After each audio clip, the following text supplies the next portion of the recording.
Hello दोस्तों, आज हम लोग बहुत ही इम्पोर्टेंट टॉपिक पढ़ने जा रहे हैं। सोल्जर जॉइंट, जो हर बार एग्ज़ाम में पूछता है, हर बार 20 नंबर में पूछता है, हर बार। तो इसलिए बहुत ही इम्पोर्टेंट है और इसे अच्छे से पढ़ेंगे।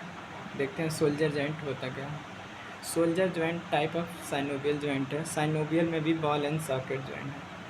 साइनोवियल जॉइंट है, साइनोवियल में भी बॉल एंड सॉकेट जॉइंट है। Soldier joint, it is a synovial joint of ball and socket variety. Ball and socket variety है ये सोल्जर जॉइंट। साइनोवियल जॉइंट है, साइनोवियल में भी बॉल एंड सॉकेट जॉइंट है। इसके आर्टिकुलर सरफेस देखते हैं। Formed by articulation of glenoid cavity of scapula and head of the humerus. Articular surface इसका क्या होता है? Glenoid cavity of scapula and head of the humerus, यानी कि हेड ऑफ ह्यूमरस और ग्लिनोइड कैविटी ऑफ स्केपुला मिलके ही shoulder joints बनाते हैं। और इसको also known as glenohumeral articulation, इसको ग्लिनोह्यूमरल आर्टिकुलेशन के नाम से भी जाना जाता है। Shoulder joint type of synovial joint है। साइनोवियल में भी ball and socket joint variety का है। आर्टिकुलर सरफेस इसका क्या है? Glenoid cavity of scapula and head of humerus मिलके सोल्जर जॉइंट बनाते हैं। इसको ग्लिनोह्यूमरल आर्टिकुलेशन के भी नाम से जानते हैं, ग्लिनोह्यूमरल आर्टिकुलेशन के नाम से भी जानते हैं। Structurally it is a weak joint. Weak joint क्यों है? ग्लिनोइड कैविटी क्या है? बहुत ही छोटा है। ग्लिनोइड कैविटी बहुत ही छोटा है कंपेयर हेड ऑफ ह्यूमरस। ये वीक जॉइंट है क्योंकि ग्लिनोइड कैविटी बहुत ही छोटा है और हेड ऑफ ह्यूमरस बहुत ही बड़ा है। हेड ऑफ ह्यूमरस 4 गुना बड़ा है, 4 गुना बड़ा है ग्लिनोइड कैविटी से। ग्लिनोइड कैविटी से हेड ऑफ ह्यूमरस 4 गुना बड़ा है। ग्लिनोइड कैविटी से हेड ऑफ ह्यूमरस 4 गुना बड़ा है, इसलिए यह एक वीक जॉइंट है। और वीक इसके फ़ायदे हैं कि ये ग्रेड्स मोबिलिटी प्रोवाइड करता है। ये मोबिलिटी प्रोवाइड करता है, ग्रेड्स मोबिलिटी प्रोवाइड करता है। वीक जॉइंट होने के कारण इसके हेड 4 गुना बड़ा होने के कारण, ग्लिनोइड कैविटी के छोटा होने के कारण मूवमेंट ज़्यादा होता है।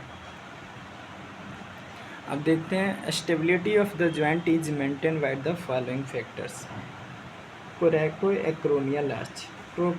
कोरैकोएक्रोमियल आर्च आपका secondary socket for the head of humerus है। ये आपका स्टेबिलिटी प्रोवाइड करता है सोल्जर जॉइंट को। मस्कुलोक्यूटेनियस कफ ऑफ सोल्जर, ये भी आपका स्टेबिलिटी प्रोवाइड करता है। कोरैकोएक्रोमियल आर्च, जिसे secondary socket of head of humerus बोलते हैं। Musculotendinous cuff of the shoulder and glenoid labrum. Glenoid labrum आपका क्या है? ये जो ग्लिनोइड फोसा है उसको डीपनिंग करने का काम करता है, उसमें और ही मतलब गहरा करने का उसको काम करता है ग्लिनोइड लैब्रम। जो आपका एटमॉस्फेरिक प्रेशर है वो आल्सो क्या करती है? वो भी स्टेबलाइज करती है सोल्जर जॉइंट को, वो भी स्टेबलाइज करती है सोल्जर जॉइंट को। Coracoacromial arch, musculotendinous cuff, glenoid labrum and atmospheric pressure, ये आपको स्टेबिलिटी प्रोवाइड करती हैं। आपका long head of biceps and triceps brachii भी स्टेबिलिटी प्रोवाइड करती हैं। Long head of biceps brachii and long head of triceps brachii भी stability provide करती है। इसमें लिगामेंट्स देख लेते हैं, कौन कौन से लिगामेंट्स हैं।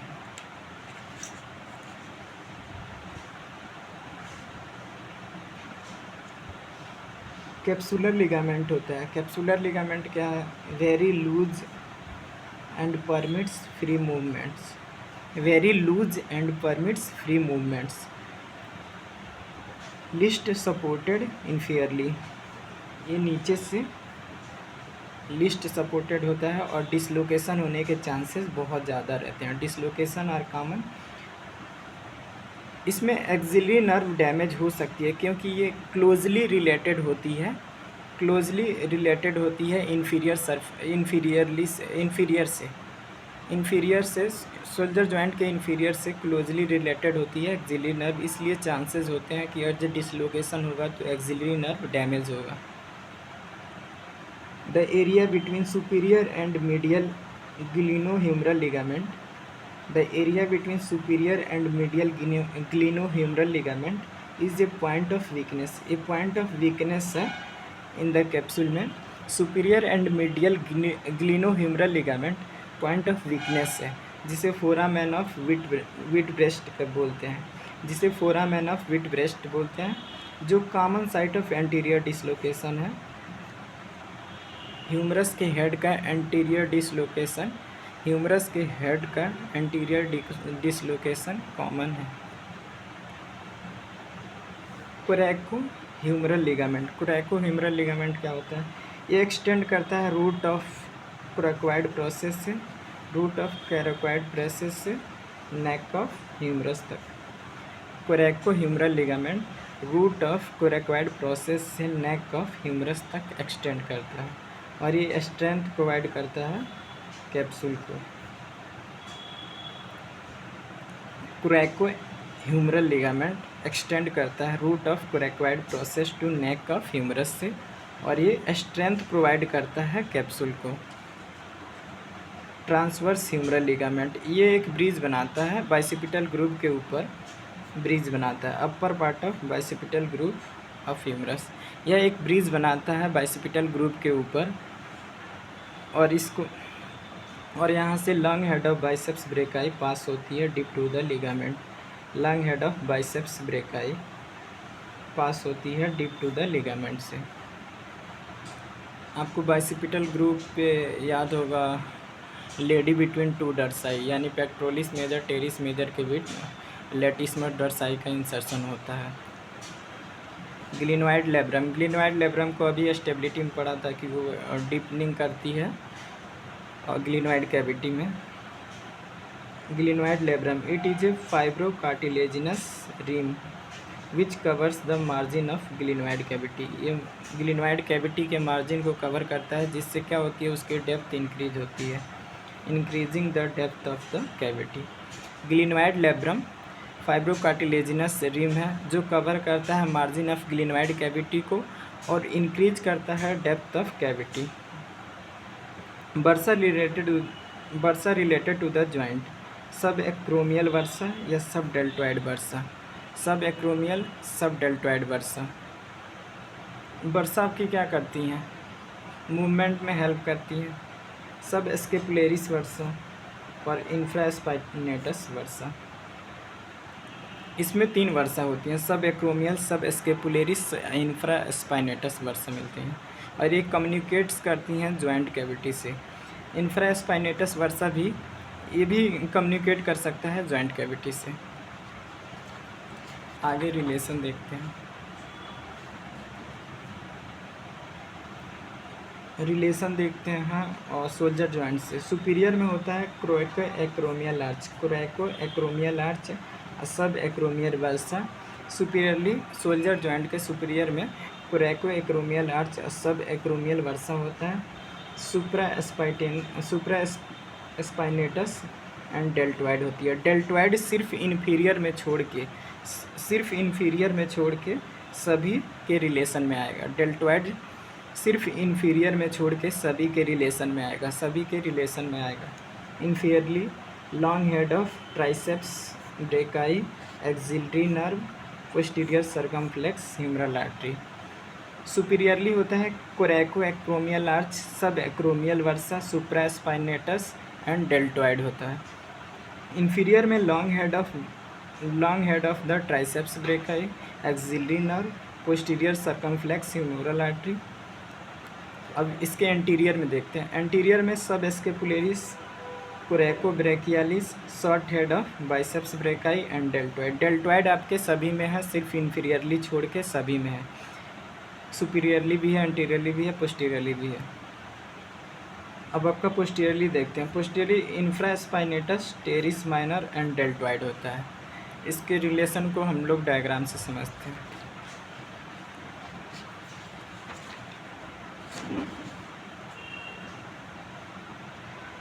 ये आपका पूरा ग्लिनोइड लेब्रम हो गया, ये पूरा ग्लिनोइड लेब्रम हो गया,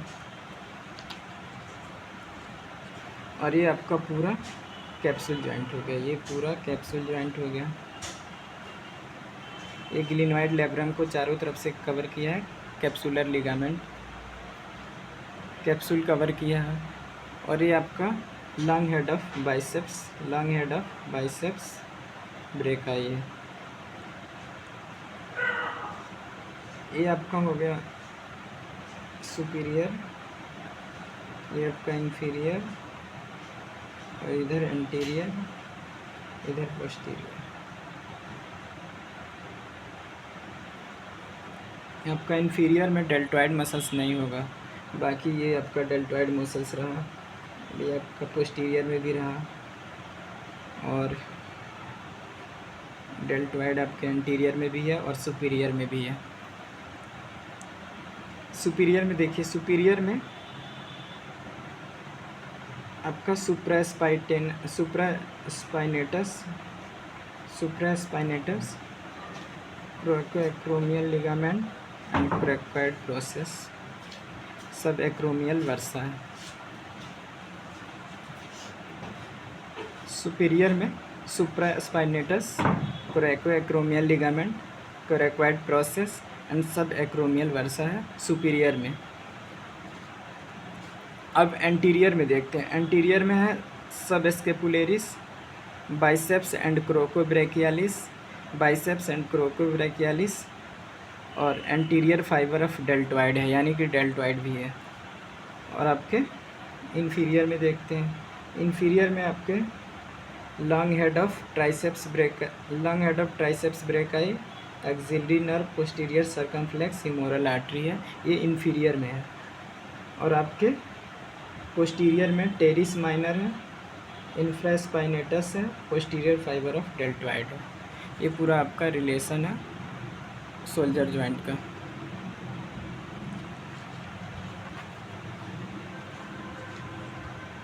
ब्लड सप्लाई देखते हैं। ब्लड सप्लाई को पास से याद रखेंगे।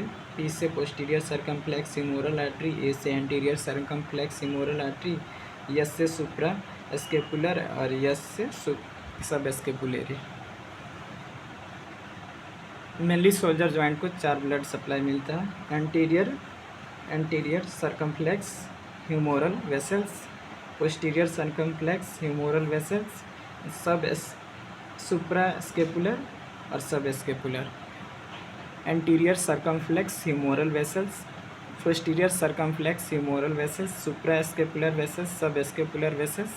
नर्व सप्लाई एक्सिलरी नर्व करती है, मस्कुलोक्यूटेनियस नर्व करती है, और सुप्रा स्केपुलर नर्व करती है। इसको सैम से याद रखेंगे, Sam. Movement off shoulder joint देखते हैं। फ्लेक्सर होता है, फ्लेक्सर एंड एक्सटेंशन होता है, एबडक्शन एंड एडक्शन होता है, मीडियल एंड लेटरल रोटेशन होता है, और सर्कमडक्शन होता है। सर्कमडक्शन मतलब एक ही सर्कल बन जाता है, हाथ को रोटेट करते हैं। आगे क्लिनिकल एनाटॉमी देखते हैं। कोई भी ज्वाइंट आता है तो उसमें क्लिनिकल एनाटॉमी में डिसलोकेशन लिख सकते हैं। Dislocation, shoulder joint is more prone to dislocation to any other joint, because इसका जो ग्लिनोइड कैविटी है वो छोटा है, और हेड ऑफ ह्यूमरस 4 गुना इससे बड़ा है। इस वजह से डिसलोकेशन होने के चांसेस अदर जॉइंट से इसमें ज़्यादा है। इसमें laxity, due to laxity of capsule and disproportionate area of the capsule. Dislocation in danger होता है because axillary nerve closely related होती है लोअर पार्ट में, कैप्सूल से क्लोजली रिलेटेड होती है axillary nerve lower part of joint. Frozen shoulder common occurrence है। Pathologically 2 layers of synovial membrane. Frozen shoulder बहुत ही कॉमन है, हो सकता है, मतलब दो लेयर ऑफ साइनोवियल मेम्ब्रेन आके टाइटली यहाँ पे जुड़ जाती हैं। दो लेयर ऑफ साइनोवियल मेम्ब्रेन आके टाइटली जुड़ जाती हैं, जिसके वजह से फ्रोजन सोल्जर होता है। फ्रोजन सोल्जर में हाथ मतलब या तो उसका रोटेशन नहीं हो पाता है, ऊपर हो या नीचे हो, आगे पीछे रोटेशन नहीं हो पाता। मेनली इसमें एबडक्शन और मीडियल रोटेशन आता है। Clinically the patient 40 to 60 years of age complains progressively increasing pain in the shoulder, stiffness of the joint, and restriction of all movements, particularly external rotation, abduction, and medial rotation. The surrounding muscles show disuse atrophy. इसमें muscles मतलब muscles धीरे धीरे use नहीं होती हैं, तो उसमें atrophy होने लगता है। थैंक यू दोस्तों। अगर वीडियो पसंद आए तो प्लीज़ लाइक सब्सक्राइब करें और कमेंट करें कि अगला टॉपिक कौन सा पढ़ा है। आपको PDF मिल जाएगा, इसमें टेलीग्राम चैनल का लिंक दिया गया है नीचे। Thank you.